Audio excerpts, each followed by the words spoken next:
Doctor, quedaron algunos temas pendientes. Quedó un tema que lo venimos arrastrando la semana pasada. Lo pateamos para la próxima y hoy sí, hoy dijimos, ¿el tamaño importa o no importa? ¿Esto es un mito? ¿Es real? ¿Qué podemos decir sobre el tema? Hay mucho de mito, hay mucho fundamentalmente de mito. Pero vamos Ajá. a hacer, porque esto hace mucho daño no solo al hombre adulto, sino a veces hasta a los niños. Los niños, por influencia del entorno, del padre con el problema del tamaño, del abuelo, del que fuese. Ujú. Vamos a hacer como una pequeña introducción de la característica del aparato masculino. Obvio que se caracteriza por los testículos, se caracteriza por el pene. El pene por ahí es el órgano sexogenital por excelencia y es el que también los testículos, que vamos a hablar oportunamente, si están en ascensor, no están en ascensor, si suben, si bajan, si son chiquitos, son grandes, también está esta problemática más allá del mito. Eh,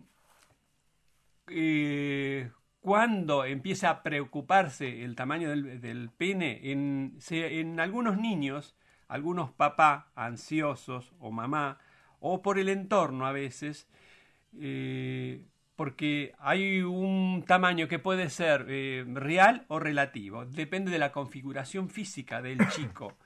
Si un chico con ciertos kilos de más, eh, en apariencia, por el tejido adiposo, puede simular una situación de pene más chiquito. En cambio, uno delgadito, que tiene más expuesto, no la cubierta grasa, obvio porque es más evidente, no hay vello a esa edad. Claro.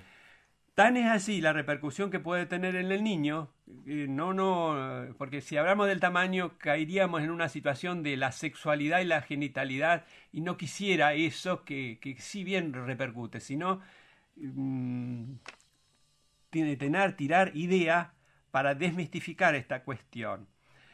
Eh, el niño, más o menos hasta los 10 u 11 o 12 años, donde ahí tiene un tamaño relativamente parecidos a todos.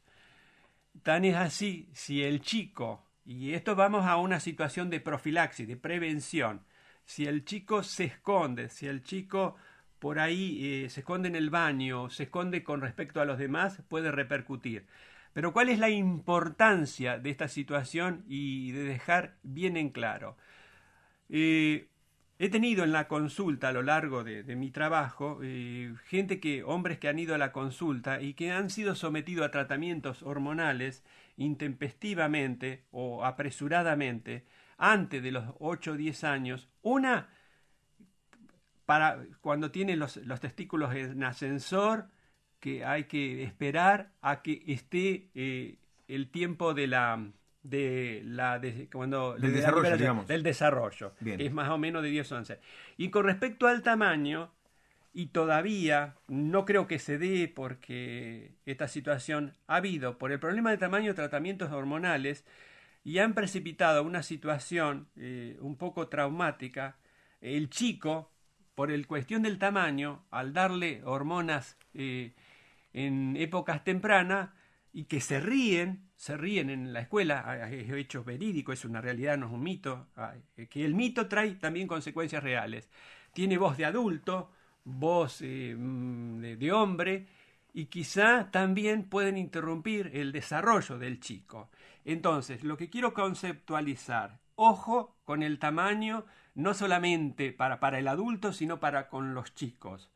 Es decir, obvio que todo padre tiene chicos, tiene chicas y chicos, y no preocuparse hasta tanto y en cuanto. Si hay una preocupación, no es en el boca a boca, sino consultar con un profesional, pediatra, obvio, en esta situación, Sí, sí. criterioso, y que haga un diagnóstico certero de situación de realidad en cuanto de entorno y en cuanto a cuánto hay de fantasía.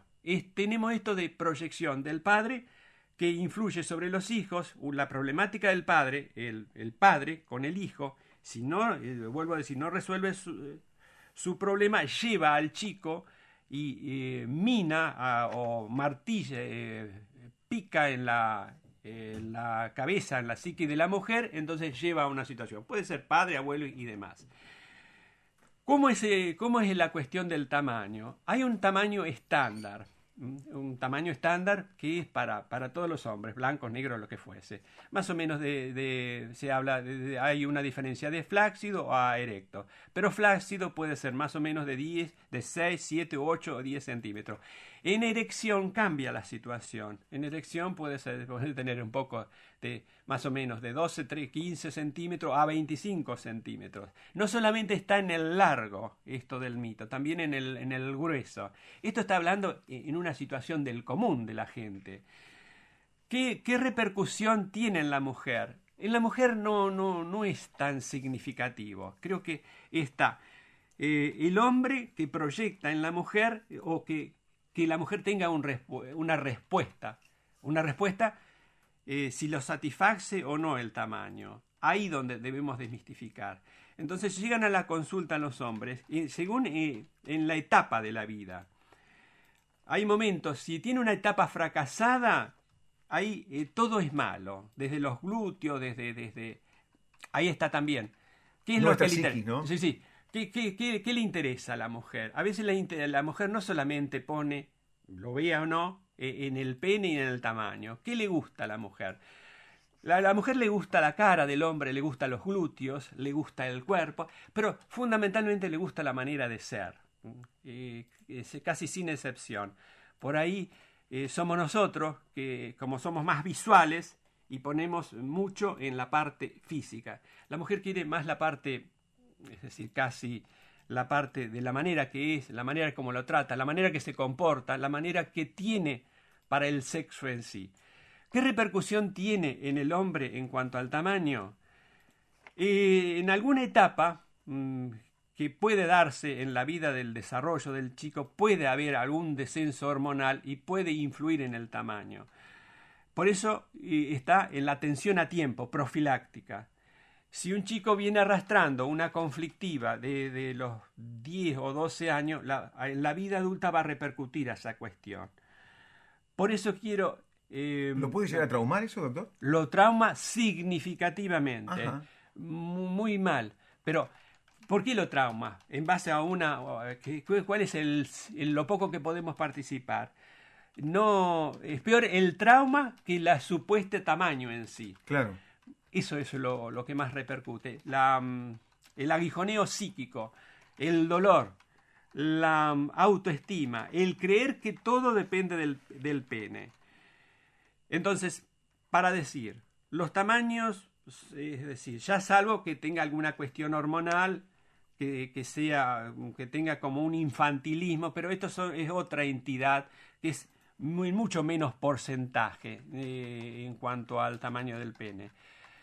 Pero el tamaño puede tener una pareja perfecta, puede tener un nivel hormonal adecuado, pero si no tiene la seguridad y la autoestima y la confianza, esto va no solamente para el tamaño que vamos a suponer pequeño, de acuerdo a la apreciación.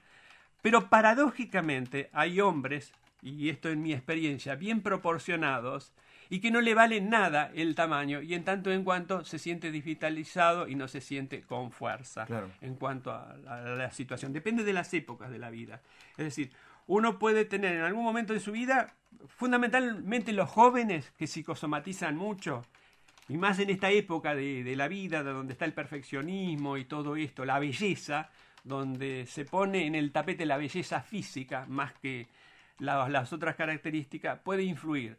Un muchacho de 20 años que puede estar bien proporcionado en tamaño y demás, se siente sumamente, al fallar, sumamente como que no tiene el tamaño adecuado. Otra de las características también, y hablando del pene, que es anatómicamente el pene está ubicado, se llama en la parte anterior, se llama prepucio, que es el pliegue que cubre el glande es la cabeza del pene. Entonces, Y eso es otro factor en cuenta que por ahí no se habla, más allá del mito del tamaño. Cuando el prepucio no se repliega, también se diría de resorte del urólogo, pero acá, es decir, uno, entendiendo de esta situación... Una forma de concientizar, ¿no?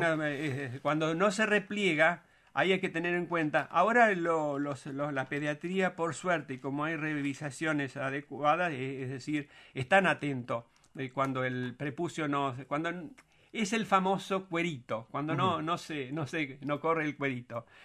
Eso también, hay muchos hombres que más allá del tamaño y tienen esas dificultades y también se sienten inhibidos porque, ¿cómo lo notan? En el momento de si se practica o no masturbación, no se repliega, bueno, por ahí pasa, pero cuando tiene que tener una relación, si es de primer momento o no, le causa dolor y también es otra cuestión que no tiene la jerarquía del tamaño, pero también es una cuestión que lo inhibe y lo apoca al hombre en esta cuestión. Que por lo general, cuando uno en la anamnesis lo pregunta, porque no solamente el tamaño, significa, y no, doctor, no me animo, tengo miedo a operarme. Pero no, es decir, tenemos que superar esa situación. Claro. Tenés que superar. Otra cuestión también es la falta de higiene como consecuencia de eso. Porque entre la cabeza del glande y el prepucio se genera, hay glándulas que producen secreciones y que por ahí que se llama esmegma, que es una secreción blanco-amarillenta que también hay que higienizársela y puede ser causa de bloqueo en cuanto a la relación de sexual. Digamos, hay mucha de patológico en esto, ¿no? También. Hay mucho, es decir, que no siendo que teniendo ciertos visos de normalidad, pero la falta de información, toda la cuestión que se le pone en torno a eso, se torna patológico. Se torna patológico, no doblemente, tanto en lo físico como en lo psicológico. Es decir, en lo físico puede ser arreglado, arranjado, como dice el italiano, pero si hay una repercusión mental, a veces que se cree que por arte de magia se puede resolver esa repercusión mental, pero a veces es peor desandar un camino mal andado cuando uno tiene un bloqueo psicológico que un bloqueo físico. Vamos a suponer que se soluciona el problema urológico, el problema médico, el problema quirúrgico, pero si uno tiene esa impronta, es decir, eso como el que se quema. Digamos, vos sabés que teniendo los recursos necesarios no te quemás, pero si mentalmente no está, acá juega otro factor, que es la fobia y el temor a la cuestión. A la cuestión, claro. Eso por un lado. Por el otro, los hombres grandes, que por ahí han tenido una vida relativa, después, cuando se vuelven un poco discapacitado en la situación de entendiendo, no discapacitado en lo físico, sino discapacitado en la capacidad de poder afrontar en lo sexual, entonces también lo que funcionaba normal se le torna chiquito, se le torna como chiquito, pero en la cabeza se le pone chiquito, en la imaginación, en la fantasía. Entonces hay que desandar. O sea que el problema del tamaño es fundamentalmente del hombre, es un mito, tiene realidades y tiene irrealidades en esta cuestión. Me quedaba pensando yo de estas personas que tienen algo patológico de pronto y además también no es como la mujer que habitualmente concurre en la consulta. El hombre muchas veces, digamos, si su primera relación no fue placentera, fue dolorosa como decíamos, por allí le sirve para que se retraiga el mismo, ¿no? Sí. Y que trate de evitar ese tipo de contactos. Esto, por ahí, por suerte, acá en nuestro medio, ya no, es decir, ya no está tan postergado la cuestión de las consultas. Hoy mayoritariamente las consultas son por el hombre, pero también, por suerte, la mujer, cuando quiere a la pareja o no, porque por ahí no necesariamente que tenga años de conocimiento, o lo quiere por ayudar. suerte lo quieren ayudar sanamente en esta cuestión del tamaño, en esta cuestión de la impotencia, en esta cuestión de la flacidez. Entonces, en cuanto lo que quiero significar también, que no guiarse por lo flácido, porque, ¿cómo será también que influye el tamaño? Que hay hombres, en cuanto a los gimnasios, en cuanto a las fábricas, en cuanto al lugar que está expuesto, se esconden. se esconden y no se bañan con los otros. Ese tiene un síntoma. No, ese. No quisiera estigmatizar, pero se esconden. Yo no me baño, doctor, para que no me vea. O si veo a los otros que tienen un tamaño bárbaro. No, querido, no sé. Es decir, eso está en tu cabeza. Por ahí, guíate, no haga la comparación, guíate cómo funcionás. También hay un ocultismo en esto en las fábricas. En las fábricas se da mucho. Uh-huh. En las escuelas, en las instituciones, donde obviamente se comparten los baños y así. Chicos que hay que tener en cuenta, chicos que se esconden. Incluso hasta como los mismos padres. Que a determinada así también está. ¿Hasta qué momento es bueno que se bañen así? Es un momento bueno que se bañen y comparten el baño en tanto y en cuanto no se vaya más allá. ¿Qué quiero decir? Que no haya un exhibicionismo. El padre es decir, que tenga una actitud natural, no una actitud erotizante, una actitud como puesta en escena, que a veces eso tener cuidado, sino que los chicos haya naturalidad en la pareja, porque también está. Y cuando un chico se empieza a esconder en esa situación, una cuestión, uno no tiene que ser atrevido y atropellar la situación, debe ser respetuoso. Pero cuando es llamativo que el chico se retrae, se oculta, que no se muestra con el hermano, ahí es para prestar atención porque en el jardín también, esto se da en los jardines de infante, donde se miran uno y otro. Y también está la burla también está muy en cuenta. Esta de la risa que hay entre adultos también suele haber entre los chiquitos. Y acá hay que ser profilaxis de esos cuando hay alguna situación. Por eso decimos y recalcamos tanto que es importante la salud sexual y reproductiva en las escuelas. Claro, ¿no? la educación. Pero la educación integral. Por eso el propósito del aporte en esto, cuando tenemos esta conversación, es despertar y hacer conciencia en cuanto al tamaño. Preocuparse si el chico ya tiene esas características. Y más o menos estar atento a partir de los 10, 12 o 13 años, donde ahí sí tenemos que tener en cuenta dónde está el desarrollo en sí, en esta cuestión. Bien, doctor, bueno, se nos ha ido el tiempo, nos vamos a reencontrar Dios mediante la próxima semana. Agradecerle por la invitación, por la tarjetita, porque sabemos que se viene un casamiento de por medio. Sí, la próxima semana veo, es decir, capaz que vengo, total, hago después la espero en el civil. Y bueno, podríamos hablar cómo es esta situación, porque a veces hay una curiosidad, ¿por qué la gente se casa? Que ahora está el no casarse, pero es decir, podríamos largar, y es una cuestión de ¿por qué no? ¿Por qué no? Es un proceso interno, es un proceso de maduración. El que no se casa es porque no ha resuelto el pasado de los matrimonios, y entonces queda ensamblado, no es ni chicha ni limonada. Entonces resolvamos natural, psicológica, espiritualmente la otra pareja para hacer el abordaje. Pero a veces dice, pero qué estupidez es casarse. No es una estupidez. Yo creo que es un proceso de maduración, un proceso que es gratificante. Está bien, es entre los hombres, pero es un síntoma, un signo bastante importante. La seguimos la próxima semana. Muchísimas gracias, doctor, muy amable. La palabra del doctor Daniel Fanesi visitándonos aquí entre amigos.